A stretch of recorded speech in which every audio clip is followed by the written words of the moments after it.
Pardon the interruption, but I'm Pablo Torre, and it is great to be back on the show with you, Tony. Thank you for thinking of me. Wilbon's off? He's off again? How long is it? Hi. I'm right here. It's good I'm right here. Hi. Yeah. Great Nigel, to see you. wait. You know you. I love you. You know I love you. Welcome to PTI, boys and girls. Wilbon has the day off again, so I'm joined by our great friend, the host of the podcast, Pablo Torre Finds Out, Mr. Pablo Torre. They love you too, you can tell. And we begin today with Iowa taking a solid lead in the third quarter and holding it to beat LSU last night, advancing to the Final Four. Must have been sweet for Iowa to beat the team who beat them in the final last year. Caitlin Clark had 41 points and 12 assists. Angel Reese had 17 points and 20 rebounds. Pablo, you were there with your boy Jason Sudeikis. What does this mean for Clark and Iowa? And how do you see LSU's title defense now that it's over?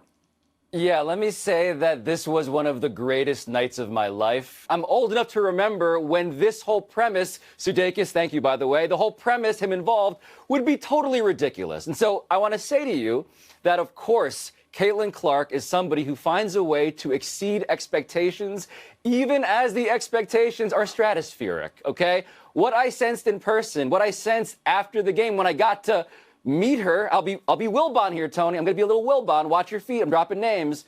I met Caitlin, met her family very briefly, and the notion that their daughter manages to do things that make her one of the greatest shows on earth. She leads the NCAA tournament historically in assists, okay? As well as the points, as well as the fact that she is the closest thing to Steph Curry we've ever seen. So look, I can go on and on, but for me, it was just as good as I am excitedly describing it. Yeah, I've had a little problem with my earpiece, so I didn't hear all of that. Did you say you met Caitlin Clark and her family after the game? I did. Wow, I did. That's Thank exciting. you, Look, I watched every single play of that game alone without fancy friends because I've been watching Caitlin Clark all season because I think she is a fabulous show. I mean, I really do. I know she's not a great shooter. She's not Steph Curry. She's not. But she's a great scorer. And she rises to the moment time after time after time. Pay particular attention to what she did at the beginning of the first quarter and the beginning of the third quarter, a raft of threes when they are psychologically important. She is saying to LSU, I'm going to be here all night playing big-time basketball. Don't worry about it. I'm going to be here. And she is a fabulous anticipatory passer. She had 12 assists that if everybody held on to the ball would have been 15 or 16 assists. She accounted, I believe, for 67 of Iowa's 94 points. And I will tell you this, I believe she accounted as well for what will be, when the ratings come in, the most watched women's college basketball game of all time to that point. Correct. I think it is right and just that she is in the Final Four. This has been her season. Do I think they're going to win it? No, I didn't think they were going to beat LSU. I also think I'd like to see LSU in the Final Four. I would have liked to see this game in the Final Four. I thought LSU, I'll be brief, I thought LSU played well. They got burned by a bad shooting third quarter, 5 of 26. Couldn't recover from it. Yeah, Tony, I want to point this out, too. The reason Caitlin Clark is so impressive is not simply because she's setting records and, wow, it's so nice. It's because she's doing it at a time when the competition in the women's game is incredible all around. LSU, you mentioned, is an incredible team. They're the defending champions. And, of course, Angel Reese was hobbled. All of that is true as well. But the point of how do you demoralize a defending champion full of pros, as Caitlin Clark did? You nailed it. She unapologetically pulls up from 45 feet over and over again. And it's that thing, right? You said she's not a great shooter, and that's true on the percentages this tournament. But in terms of just what she has in stage presence and the ability for her shot to open up the floor, tremendous. Okay? When she takes those shots and she hits them, you just do as Haley Van Lith did. You throw your hands up and you say, I cannot defend this. And they didn't. And that's why it was so incredible to me. But look, the late game, there's another game. It featured UConn topping USC, Tony. Paige Beckers and Juju Watkins had nearly identical points and rebounds totals, but Beckers shot a higher percentage and added more assists in leading the Huskies to their 15th Final Four in the last 16 tournaments. The Huskies started the season 4-3. They're now 33-5. Gino Auriemma, the head coach, said this, quote, "They believe in themselves and they're making me believe in them even more," end quote. So has UConn made you a believer, Tony? Yeah, I will get to that in a second. I just want to alert the viewers that later in the show you'll talk about other famous people you met last night and their families. Look, if you are asking me, do I believe that UConn is going to win and beat Iowa and South Carolina in succession? No, I don't, because I don't think anybody can beat South Carolina. But if you're asking me, do I have some sort of belief system in the University of Connecticut? My answer is, are you kidding me? This is their 23rd Final Four under Gino Auriemma. They are to women's basketball what UCLA was to men's basketball, but over a longer period of time.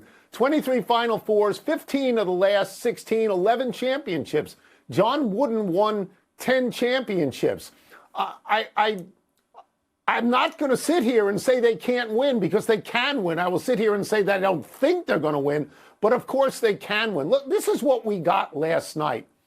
We got, in this game, Paige Beckers and Juju Watkins. In the game we just talked about, Caitlin Clark and Angel Reese. So I would tell you, and I'm sure you would agree, they're the four biggest stars, individual biggest stars in women's basketball. Now we're going to get Beckers against Clark, who are probably the two best. I said this yesterday. Amazing. This is America's Got Talent. This is it.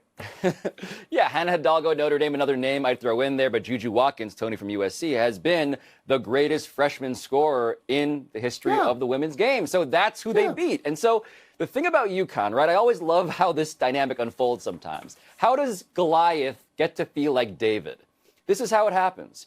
You get 6 players injured, and so you only have 7 players for Gino Auriemma to put out there. And so Paige Beckers, 2 of those players played all 40 minutes, right? So the question of, are they healthy enough to contend, has been the biggest knock on UConn. But Paige Beckers, to take the time machine for a spin a little bit, she was more highly touted than Caitlin Clark. She was supposed to be everything Caitlin Clark became, one of the great prospects. And she's been almost as good because she's finally healthy. I'm just going to take a couple of seconds here to say, before we end this story, what I'm interested in is Gino Auriemma, and is this it? For about a month ago, he talked about, sort of cryptically, I don't know how many more wins I have, probably in single digits. I'm not going to chase Vanderveer for the most wins ever. But if Paige Beckers is coming back, wouldn't you roll the dice one more time, since you just made the Final Four? We moved now to baseball. We had a no-hitter last night. It came from Houston's Ronel Blanco, who was making only his 8th major league start, and was making it because so many Astros pitchers are hurt, like Connecticut players. Blanco struck out 7 Blue Jays, walked 2, and threw 105 pitches. Pablo, what did you find most interesting about this player accomplishing this feat? So I am wired to be numb and unimpressed by no-hitters, Tony, because they've come fast and furious in recent years, okay? It just happens a lot. There are guys I've never heard of who do this, but allow me to give this gentleman the title of the guy I have heard the least about before. He started pitching at age 18. He had never pitched a complete game before. I believe he topped out, if I can check my notes here, I believe he had not pitched more than 6 innings until this game. Yes. So in terms of just never went to the how 7th. How does he come out of nowhere and be this good? It's remarkable on the level of anonymity, even in an era when anonymity reigns. So I had never heard of him or seen him until this morning, when I was watching and it said he had a no-hitter. And I looked at his hair. It was wild. It's so bright yellow. And I thought, if I only had hair, I would dye it that color too, because it just looks so great. You from it.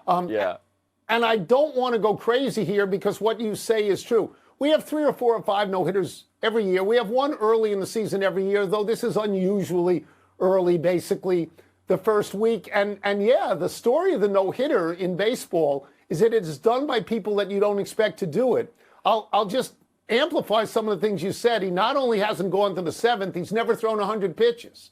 This was his 25th major league game. He was signed for $5,000 by the Astros while he was working in a car wash. A car wash. And you know the great line about the car wash? The guy throws the baseball through the car wash so fast that it doesn't even get wet. He's that guy. Yeah. He's that guy. The Astros have 17 no-hitters as a franchise. And a couple of them are by Hall of Famers, Nolan Ryan and Justin Verlander. But there are itinerants as well. Mike Fiers, Don Notebart, Ken Johnson. It's your lucky day, kid. When you get it, it's your lucky day. Right. Baseball as a sport is a joy to me because you have right alongside the all-timers, the no doubt Cooperstown residents, you have these guys. And they're all mixed up together, and that's a function of this game. In basketball, of course, it's always the big names with the big records. Here you have a category of one day you're as good as the best there ever was, even though we don't ever think of you until another anonymous guy does that again. Let's take a break. Coming up, the Yankees aren't the only team to start the season 5-0. Are the Pirates an even better story? And Luka hit 2 insane shots on Sunday, so which was more impressive? So who else did you meet? Who did you hang around with? What other families? Just that grump Ezra Edelman was there, but it was mostly, I want to center this truly on the fun I had in the Iowa fan section. What a total delight to be with those people. This was the greatest thing they've ever seen, and I just...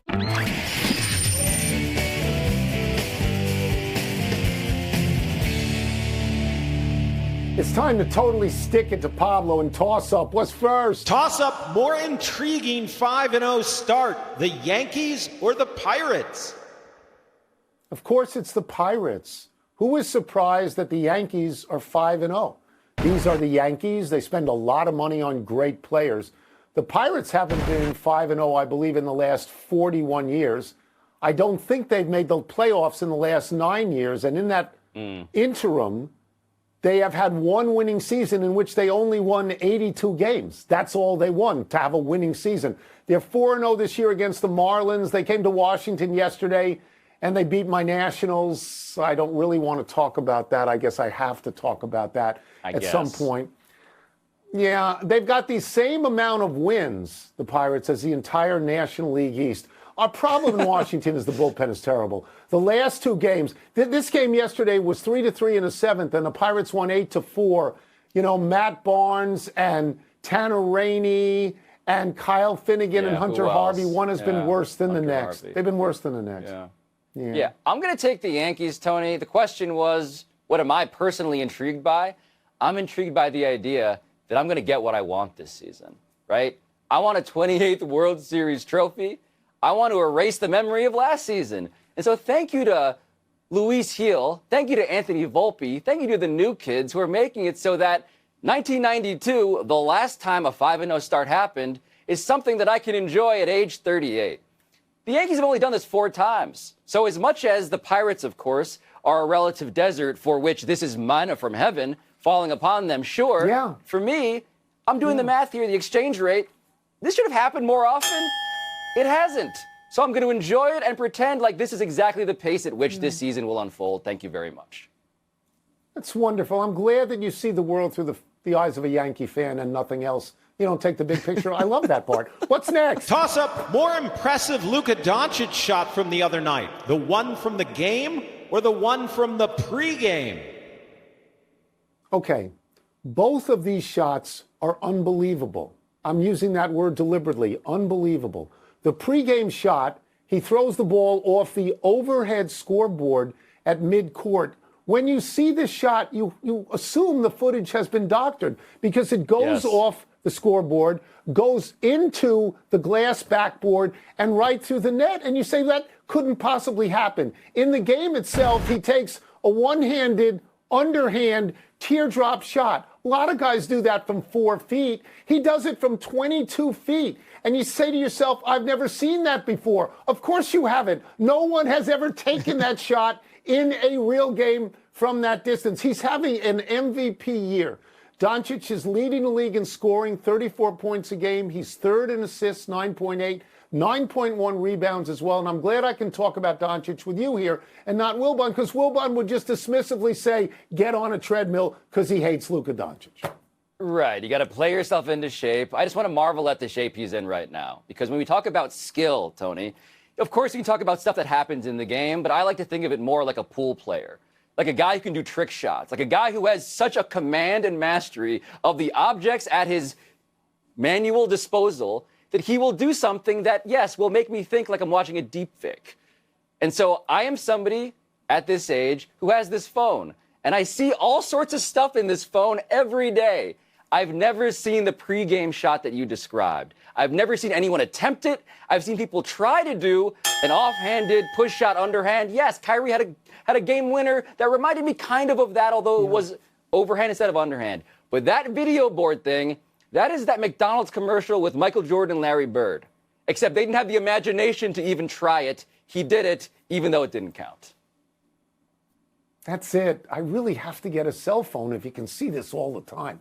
Let's get one last break in. Still to come, Patrick Mahomes has a new backup. And Rajon Rondo calls it a career. Yeah, cell phones, huh? What else is new? You know, what else could I get that you have that I don't have? I got one of those VR Sudeikis' headsets. phone number? Can I get Sudeikis' phone number from you? I love People that. were asking about you in Albany last night.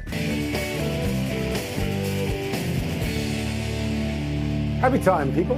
Happy 86th birthday, Al Weiss. History lesson, kids, and Pablo.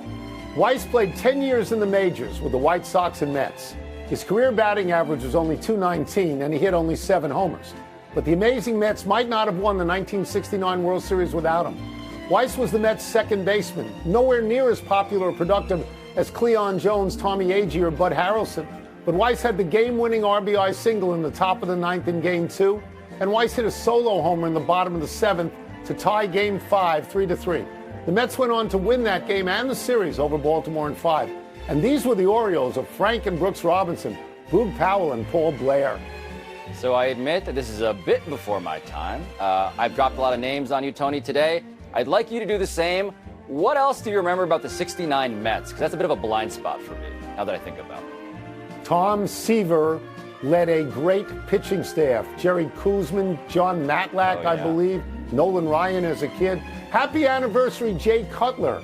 On this day 15 years ago, the Mercurial quarterback was traded to the Bears from Denver after getting off on the wrong foot with new Broncos coach Josh McDaniels. In 2010, Cutler led the Bears to a division title and into the NFC Championship game. Unfortunately, the Bears lost at home to the Packers when Cutler appeared to opt out of playing with what turned out to be a sprained MCL. Somehow Cutler was named one of the 100 greatest Bears of all time in 2019. This frosted Wilbon, who hates Cutler and says of him only soul-crushing interceptions. Drafting the right quarterback this year will thrill Wilbon and erase all of his Cutler memories. Yeah, but the memory of him, and this is an apocryphal story, but the memory of him, there's a story about this. Jay Cutler at a urinal yelling, "Don't care," to someone standing next to him. We should fact check that at some point in the world of journalism, but it's become basically a thing that everybody says, a legend. I just hope that one is true about Jay Cutler, because I love that story. A melancholy trails to Larry Lucchino. The former president of the Orioles, the Padres, and Red Sox died today at 78. Lucchino, who played college basketball at Princeton with Bill Bradley and made the Final Four in 1965, was a lawyer by trade and a baseball man by avocation. He worked for famed attorney Edward Bennett Williams when Williams owned the Orioles, and Lucchino supervised the building of the iconic Camden Yards. In San Diego, Lucchino presided over the construction of Petco Park. But his greatest success came with the Red Sox, where in 2002, he hired 28-year-old Theo Epstein as general manager. 2 years later, the Red Sox won their first World Series in 86 years, and the first of 3 titles the Red Sox would win during Lucchino's tenure. It was Lucchino who coined the perfect phrase to describe the Yankees, if you were a Red Sox fan, the evil empire. That is a phrase that works, that makes sense. And when I was reading some of just the obits just now, Tony, about Larry Lucchino, what's clear is that this man is so much more influential than I realized, even as I hated him and his team for what he was doing, which was daring to present themselves as equals to a team that had destroyed them routinely. That sense of what seemed like then to be delusion and now feels, in retrospect, as absolutely the right strategic move is essential, I think, to the way that the Boston Red Sox wound up being, which is to say, an empire unto themselves. One error, John Matlack did not join the Mets until 1971. My bad, wasn't on the 69 Miracle Mets. Seaver and Kuzman would 1 and 2. We are running out of show. We go to the big finish. Rajon Rondo told the All the Smoke podcast he's retired from the NBA. How will you remember his career? Some wraparound passes and a reputation as one of the smartest players to ever play basketball. Carson Wentz will back up Patrick Mahomes in Kansas City. Do you like that? I actually do. He's not been any good in the last few years, but he once was very good, and as a backup, he could be very good. Devin Booker at 52 as the Suns beat the Pelicans. Is that significant? Yeah, the Suns are 7th in the West. They're a game behind the 6th-place Pelicans. They have the tiebreaker, too. That's a big deal. The NIT semis are tonight. Who you got? I'd like to see Indiana State win the entire tournament, and I'd like to see Seton Hall get to the final. I have wonderful, warm feelings for the NIT growing up where I did. Last one, 4-0 Tigers at 0-4 Mets night. 0-4 Mets. Are you intrigued? I am intrigued because Steve Cohen somewhere is really thinking hard about what he thought he was doing when he bought his favorite baseball team. We're out of time. We'll try and do better the next time. David Bookmeyer, shout out. Ooh, and I'm Pablo Torre. Thank you for watching. Pablo Torre Finds Out is my show. It's on the internet. But for now, your sports site. Okay, so you have a really nice sign. Can you send us a really nice sign? Because this I like feels the like we artisanal got it sign. No, it's artisanal. sort I like it out that of way. a garbage pail of the Elite Eight games last night. So, Tony, I've been talking about this to you all day. I was in Albany. I saw Caitlin Clark. And with all due respect to everyone else who competed on this evening, there is something about watching someone who you know is arguably the greatest to ever do it still impress you. There is something about a dominant player like her taking total control over a really good team in LSU and having it all feel kind of miraculous because of the confidence with which she takes over a game using the three-point shot, as well as assists at a level that we have not seen in the NCAA tournament on the women's side historically. So to me, it's Caitlin Clark, the hype being exceeded, which is the greatest thing to happen in a world of overhype. Yeah, I mean, I'm going to sound like I'm parroting everything you're saying, but I believe as you believe. I believe the most impressive thing I saw last night was Caitlin Clark in two specific moments. At the beginning of the first quarter and at the beginning of the third quarter, when she hit a flurry of threes from long range. Yes. And that is when those points were psychologically important for Iowa in that game. And for her to do that then is basically to tell LSU, a team that I think was actually a better team than Iowa, defending to champs, say to LSU, I'm going to be playing big-time basketball here all night. So don't worry about that. I'm going to be out here. And she won that game. That was her game. And I know that a lot of people make a lot out of the perhaps contention between Caitlin Clark and Angel Reese. But if I'm Angel Reese, I want to play with Caitlin Clark in the WNBA because she feeds the post. Her first look is always to feed somebody big and get a basket that way. And I've been impressed with her all year. I was equally, if not more, impressed last night. Yeah, it's one of the greatest games I've ever been to, one of the greatest things I've ever seen. And on the notion of psychology, the last thing I'll say is we talk so much about it in a way that's casual in sports. But this evening, this game in particular, was a clinic in what it means to intimidate someone out of a gym. They could not stop her. They tried. It looked like they gave up. And that's about as good as you can expect. And on that note, I'm giving up. That's it. We're done. Back to you.